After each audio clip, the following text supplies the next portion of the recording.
Hello, my name is Beverly. During my marriage to Edward, I was the primary financial provider in our household. Although Edward worked and contributed, his earnings were significantly lower than mine, so I ended up covering most of our expenses.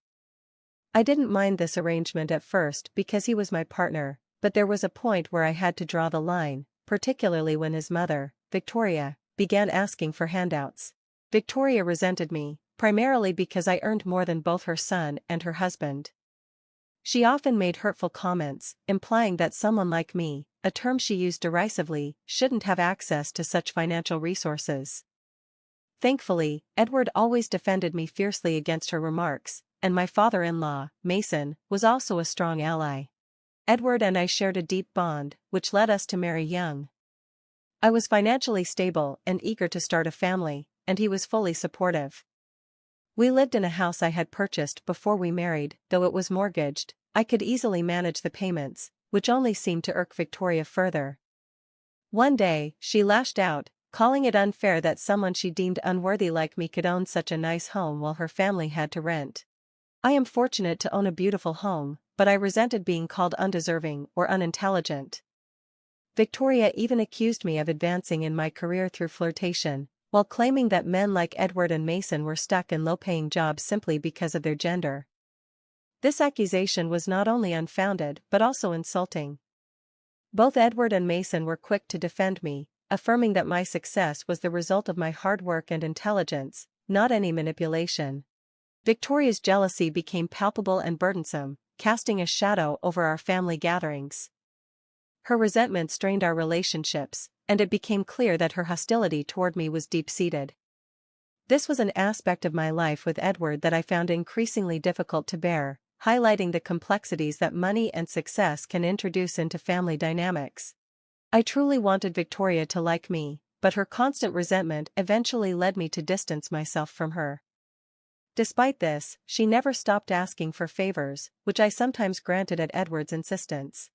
The real complications began after my mother passed away, leaving me with a significant inheritance. It wasn't a fortune, but it was enough to make a difference for someone like me.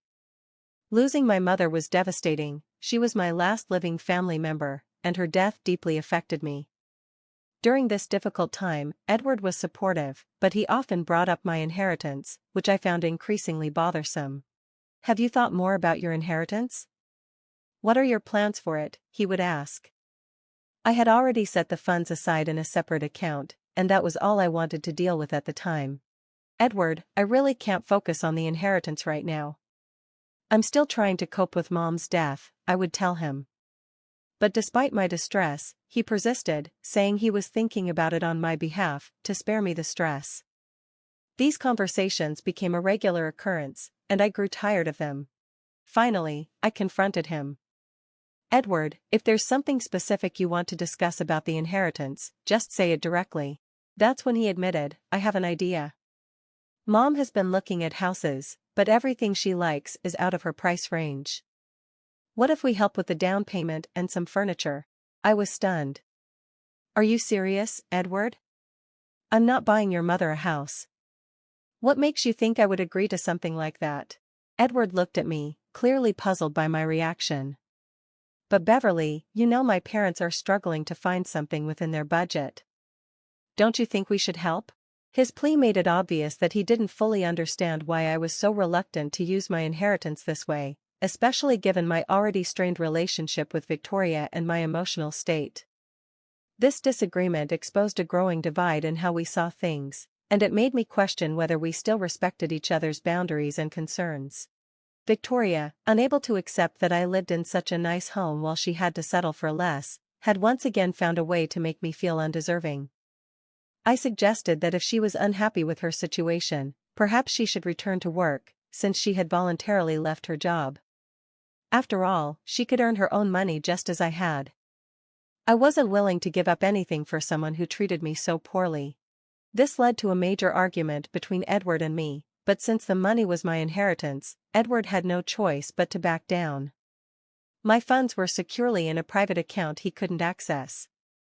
It wasn't a matter of trust, I was just devastated that, in my time of mourning, Edward would pressure me to use my late mother's legacy to buy his mother a house. The whole idea seemed completely absurd. Eventually, the argument died down, and Edward apologized for putting so much pressure on me.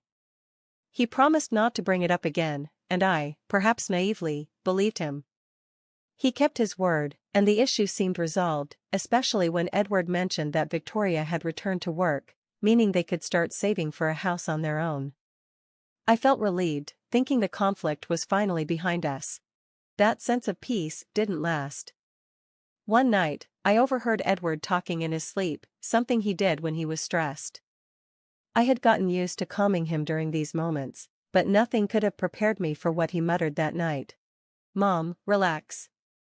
The bimbo will never find out how we spent her inheritance. You're worrying for no reason. I've got it all under control." His words trailed off into unintelligibility, but the damage had been done.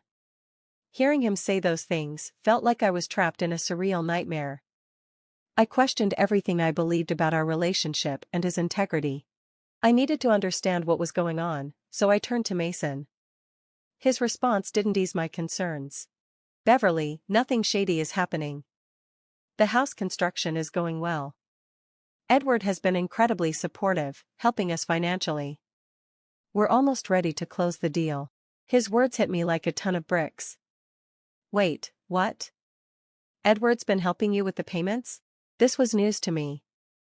I had assumed that Victoria and Mason were independently financing their new home. My confusion deepened as I processed this revelation. A flicker of realization crossed Mason's face as he sensed my shock. "You seem surprised," he said, his voice tinged with confusion. "Surprised that Edward is involved financially? Didn't you know?" Still reeling, I shook my head. "No, Mason, I had no idea. I thought it was just you and Victoria managing on your own." Mason's confusion mirrored mine. "But Beverly, Edward has been making payments towards the down payment. We're close to finalizing everything." The ground beneath me seemed to shift. "Wait a minute," I said, trying to make sense of it all. "Mason, are you saying Victoria hasn't gone back to work? I was told she was contributing to the house expenses." Mason's answer only deepened my turmoil. "No, Beverly, Victoria hasn't returned to work. She's still at home. I don't understand where you got that idea." It was becoming clear now. Edward had been feeding both Mason and me false information. Victoria hadn't returned to work, and the story about her contributing to the household was a complete fabrication. My mind raced as I confronted the situation head-on. "Mason, something's off," I said, my voice steady but filled with frustration. "Edward told me Victoria was working, which justified the house payments, but now it seems like he's been using my inheritance without my consent to fund these payments." Mason's face turned pale as the realization hit him. "This is all wrong, Beverly. I had no idea Edward was using your money. I thought his financial help came from his savings, or a bonus." The layers of lies were quickly unraveling, revealing a scheme designed to mislead us both. What started as a simple check-in had evolved into a moment of stark realization, one where I saw the deeper, darker manipulations at play. That night, I overheard Edward talking in his sleep again. This time, his words were chilling. "She'll never find out what we did with her inheritance. Relax, we've got it under control." Alarmed, I checked my bank account the next morning and found that a significant portion of my inheritance was missing. My suspicions grew stronger. Edward and Victoria were involved in something deceptive, and I was now certain that they had taken my money. The next day, I confronted Mason. "A lot of my inheritance is missing, Mason. Edward isn't earning enough to help with the down payment, and Victoria mentioned a promotion he supposedly received, but I know he hasn't had any raise in the last 4 years." Mason's face mirrored my shock and disbelief. "Beverly, if Victoria isn't working and Edward hasn't gotten a promotion, then where's the money coming from?" His question echoed the fears I had been trying to ignore. It seemed increasingly likely that Edward had taken my inheritance without my consent. Mason, now fully grasping the gravity of the situation, shared his dismay. "Oh God, Beverly, you might be right, this doesn't add up." Determined to uncover the truth, I made up my mind to investigate further. I needed solid evidence that Edward and Victoria had orchestrated this plan, and I needed to figure out how they had accessed my private bank account. Mason, ever the straightforward man, supported my decision to dig deeper. He promised to keep things quiet for now. Understanding the seriousness of the situation, He valued honesty and living within his means, and he would never have knowingly supported this deception. As I delved deeper into the mystery, I also uncovered that Victoria had deceived Mason about Edward's financial situation to prevent him from becoming suspicious. It seemed the web of lies was even more intricate than I had imagined. I soon realized that what I thought was a simple misunderstanding was, in fact, a carefully orchestrated scheme by Edward and Victoria. They had kept both Mason and me in the dark, exploiting our trust for their own gain. My investigation revealed that they had made multiple withdrawals from the very bank account where I kept my inheritance. Unfortunately, I hadn't set up transaction alerts, which delayed my discovery of these withdrawals. When I went to the bank to inquire, they told me someone had impersonated me to withdraw the funds, but they couldn't provide further details without a police report.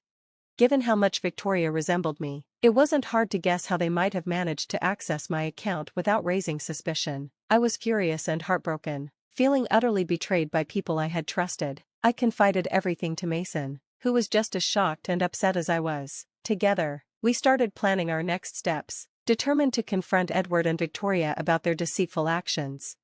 Mason and I devised a plan. He would bring Victoria to our house while I was already there with Edward, under the pretense of a casual family dinner. Neither Edward nor Victoria suspected anything beyond a normal gathering, but as we sat down for dinner, I knew it was time to confront the issue head-on. "Hey Edward," I began, my voice steady but laced with tension. "I discovered something awful yesterday. Someone has withdrawn a significant amount from my bank account, the one where I keep my inheritance." Edward looked startled. "What? Who would do that? Beverly? Which account are you talking about?" Feeling the weight of the moment, I continued, "I'm thinking about calling the police tomorrow." Edward hastily replied, No, don't rush into that. Maybe you moved the money or withdrew it by mistake. There's no need to assume the worst." But despite his attempts to deflect, I pressed on. "I've thought it through, Edward. I'm very concerned about this missing money. I feel like the only option left is to involve the police." Both Edward and Victoria's faces drained of color, their shock and fear evident. It was clear they hadn't anticipated their scheme unraveling so quickly, nor had they expected me to act on it so decisively. They were visibly shaken, nearly leaping from their chairs in panic at the mere mention of police involvement. Mason, maintaining his composure but with a hint of irony, looked at Victoria and said, "I don't see why Beverly shouldn't call the police immediately. The sooner this is resolved, the better." Edward tried to intervene, his voice pleading, "Dad, these are sensitive matters, especially since it's about money. Beverly's already vulnerable, let's not add to her stress." I countered, firm and resolute, "Actually, I am stressed about the money. I want it back in my account as soon as possible. I think I will file that police report." Mason, ever supportive, nodded, "Go ahead, Beverly, you have every right to get your money back, and since you're in such a vulnerable state, I'll accompany you to the police station." Edward and Victoria exchanged desperate glances, their anxiety mounting as they realized the gravity of the situation. They had underestimated me, and now, their web of lies was beginning to unravel. I watched them, and part of me wanted to laugh at their desperate reactions, the very trap they set for me closing in around them. But my overriding feeling was anger at their deceit and the sheer audacity of their actions. I was determined to see this through, to reclaim what was rightfully mine and hold them accountable for their betrayal. Despite numerous attempts to resolve the situation amicably, I had finally reached my limit. "I don't see any reason to delay this any longer," I declared, a mixture of frustration and resolve building inside me. "I'm going to the police for sure." Edward tried to calm me down. "Beverly, don't be so rash. Why don't you just sleep on it for a few days?" "No," I responded firmly, my voice steady, "I can't do that. The more I think about it, the more it bothers me. In fact, why don't we just go to the police station right now? It's only 4 p.m. We can sort this out and still be back in time for dinner." Mason and I were already heading for the door when Edward and Victoria, realizing their secrets were unraveling, stopped us in our tracks. It was clear they knew they were caught, and it was time to come clean. Both of them looked guilty, their faces a mixture of shame and fear as they confessed to their scheme of using my inheritance to fund their house purchase. "Why, Edward, why did you do this?" I asked, my voice heavy with disappointment. Edward looked down, visibly struggling with his conscience. "I've always wanted to buy a house for my parents, but I knew I couldn't afford it," he admitted. "I asked you for help, Beverly, but when you said no, I felt like I had no other choice. I just wanted to do something nice for my parents." "What you did was wrong, Edward, I responded sternly. We never asked for luxury. It seems like Victoria was the one pushing for a big house. Victoria, defiant yet cornered, retorted sharply, all I wanted was a decent home, like my son's. If Beverly can live in such a house, why can't I? Her callous words stung, but I remained composed. Be careful, Victoria. You've committed serious offenses by stealing from me. Remember, I can still go to the police and have you arrested. The reality of the legal consequences began to sink in for Victoria as her demeanor shifted from aggression to desperation. Even after being caught, her attitude had been venomous, but now, faced with the looming threat of arrest, her facade began to crack. Tensions at the dinner table escalated as Victoria attempted to appeal to family ties. We are family, so let's just forgive each other. There's no reason to get the cops involved, she pleaded, her voice softening. Edward echoed his mother's sentiment. Mom's right, Beverly, she's still your family. You shouldn't be threatening her like this. I retorted, irritated. Oh, you have a problem with me threatening your mother, Edward? Well, guess what? I can threaten you too. If I make a police complaint, you'll be arrested as well, and I don't think Mason will be here to bail any of you out. The realization that I was serious hit them hard. In that moment, I knew I needed to distance myself as far as possible from Edward and Victoria. After today, I want nothing to do with either of you, I said firmly. Victoria's sense of entitlement has always been an issue, but this time she crossed a line. I've decided to separate from this toxicity. Mason, sharing a look of resignation, agreed. I guess we'll both be consulting divorce lawyers soon. I'm done with this, Edward. I glared at him, my anger still burning. Don't think you can simply get away with this. You and your mother insulted me, called me a bimbo, and tried to intimidate me when I was most vulnerable. Now, you'll see what happens when you push me too far. The fear in Edward and Victoria's eyes was palpable. They hadn't anticipated that the day would spiral into their worst nightmare. Victoria, now desperate, begged Mason not to leave her, while Edward, on the verge of tears, tried to catch my attention as I started to walk away. Sorry, he stammered repeatedly, hoping for forgiveness. They even promised to return the money in hopes of restoring normalcy. I could only laugh at their naive hope for a simple resolution. Without responding, I walked away. The final act of the drama unfolded just as they thought they might persuade me to reconsider. A knock at the door interrupted us. Edward, pale-faced, opened it to find 3 police officers standing on the doorstep, ready to make arrests. That's right, I had already called the police and filed a report earlier that morning. There was no room left for compromise or reconciliation. As the officers escorted them away, the finality of their choices became undeniably clear. The consequences they faced were now inescapable. As soon as I found the courage to end my marriage, I proceeded with the police report. Mason supported my decision and accompanied me. Victoria and Edward threw tantrums as they were escorted to the police cars, but their outbursts fell on deaf ears. Due to certain complications, both spent the night in jail. Edward managed to secure his release the next day by posting bail, using his own funds, but Victoria remained incarcerated as Mason chose not to bail her out. Upon his return, Edward pleaded with me to reconsider our separation, but my decision was firm. I had already contacted a lawyer to start the divorce proceedings and was moving forward with my legal case against them for identity theft and document forgery.